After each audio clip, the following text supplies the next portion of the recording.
Bienvenue dans notre nouvelle session du partage biblique autour d'une thématique aussi importante qui s'intitule « Comment restaurer sa vie de prière ?» C'est une question que plusieurs parmi nous nous posons. Mais d'emblée, je voulais vous dire que la prière occupe un espace très important dans la vie d'un enfant de Dieu. On ne peut pas aller très loin ni vivre de grandes choses avec Dieu sans avoir la vie de prière.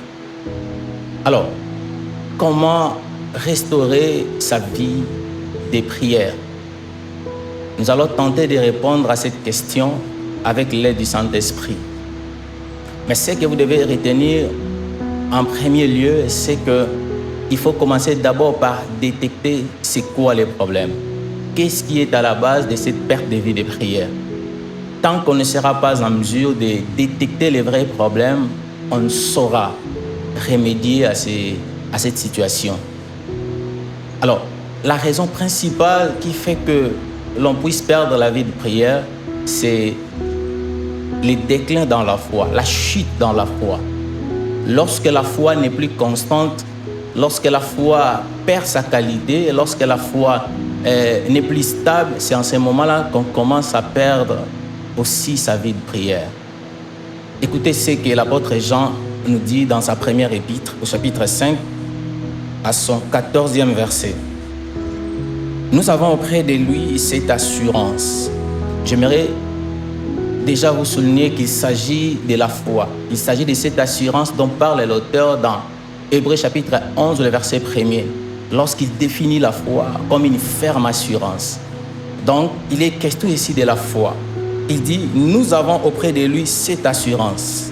Nous avons auprès de lui la foi que si nous demandons quelque chose selon sa volonté, il nous écoute. Alors, lorsqu'on commence déjà à perdre sa foi, c'est en ce moment-là qu'on ne trouve plus le gré de prier.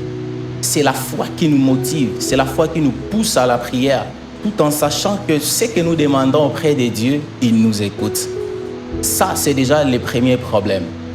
On ne peut pas évoluer dans sa vie de prière. On ne peut pas restaurer sa vie de prière tant qu'on ne commence pas d'abord par résoudre les problèmes de la foi.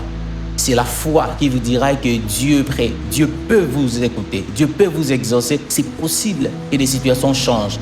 Mais lorsque la foi n'y est plus, c'est en ce moment-là qu'on ne sait plus prier. Parce qu'on ne sait plus que Dieu peut vous exaucer. Dieu peut répondre à votre prière. Mais tant que la foi est là, tant que vous êtes constant, vous êtes stable dans votre foi, vous trouverez de l'intérêt à prier, quelles que soient les réalités, quels que soient les problèmes. Donc la foi est la clé pour émerger, pour restaurer même cette vie de prière en déclin. Vous savez, la vie chrétienne est comparée à un véhicule. Un véhicule ne peut jamais rouler sans moteur. Or, si les véhicules représentent la vie chrétienne, donc, le moteur, en fait, représente la vie des prières. Sans la vie des prières, on ne peut pas avancer, on ne peut pas évoluer. Mais aussi, sans la vie des prières, avec la vie des prières, si vous voulez aller très loin aussi avec votre vie des prières, vous ne devez pas oublier un élément aussi important qui est la foi. Donc, si la vie des prières est considérée comme le moteur, c'est-à-dire que la foi est considérée comme le carburant. Vous pouvez avoir un véhicule, vous avez le moteur, mais si le carburant, vous n'en avez pas, ça sera impossible que vous puissiez rouler.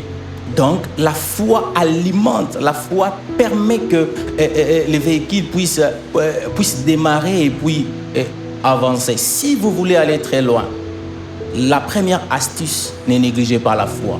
Veillez sur votre foi.